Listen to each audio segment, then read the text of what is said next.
Recording. We're going to start the thing up. I haven't started it since we parked it, which was about 4 months ago, I think. We'll see how she goes.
Back at the catalytic converter here in a moment and go from there.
Right here.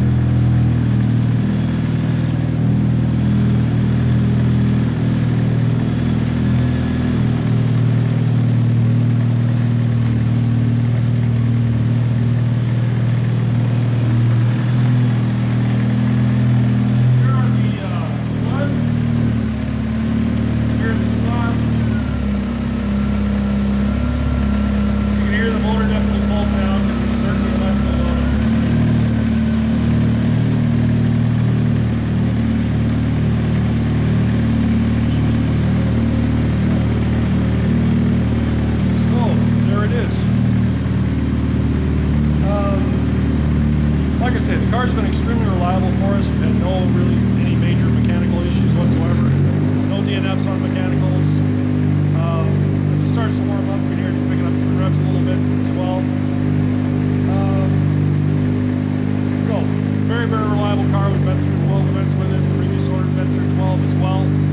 No issues, no wrecks or anything like that. And in a moment we'll get a shot at the skid plate and that kind of stuff.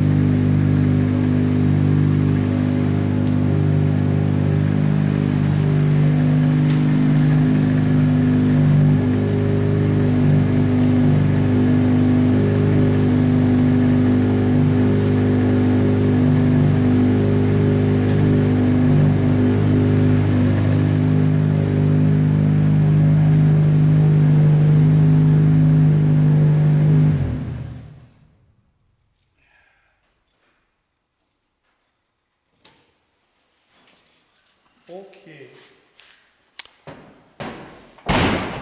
so let's just take a look at the body here. As you can see, so the previous owner decided that the blacked out look would be cool, And as you can see right here, it still has the original paint on it. You can see the red showing through right there. So he took the fenders off, painted them black, and then put them back on. These are not replacement fenders. It's got the Rally America required mud guards. In here, you can see where there's been some build-up work done in the tunnel to mount the hydraulic brake. And also you can see in here where the body, it's a little bit difficult to tell, but here is some stitch welding on the whole body. Every few inches the seams have all been welded to help improve the structural integrity of the car. Down here you can see the seat rails, and these are the mounts for these are back here, which you may or may not be able to see. There you go, you can see that track. So you can move the track forward and back to better suit you. We've got it set back as far as it'll go, just because myself and my co-driver are very tall dudes. Here's the top side. When this cage was built and certified, there was not a requirement for a crossbar across the piece. So if you wanted to, you could add one. It's not required, and this cage is grandfathered in, so there should be no needs to make any cage changes before you could compete. You can see the door panels have been replaced with sheet aluminum here. One of the things to fix is this is the hole where the control for the mirror is, the side view mirror. I've got a spare side view mirror, at least one. I think I might have two. So that would be one thing that you'd want to get fixed up before you took the thing out for a drive. And then the window netting is made so you can get out of it quickly. So you just pop this pin and then drop the panel out so you can get out of the car. And the same thing with this mount up here. If you should ever need to evacuate the car quickly, you can go that direction. Let's see. Oh, let's take a look at the comm here. I forgot to show you that. So comm is mounted right back here between the seats, and I like it here because it's out of the way, but it is difficult to get to. Now the sweet part about it is once you have it adjusted properly, you don't need to get back to it really. So as you are getting yourself set in the car, etc., you just get the comm ready to go. And basically we haven't touched the volume on the comm in 5 or 6 events. So you can see that wire maybe coming out the back of it, runs up along the cage here, and then drops down right here to a spot where we mounted a recorder so that you could record the cockpit conversation through the comm. And then there's also a light right there for night ops, and then you've got white or red or other red or other white or off. So that's for reading notes at night. And let's see. Oh, the other fire extinguisher is mounted in the footwell by the passenger, and then the third required triangle is up front right behind that as well.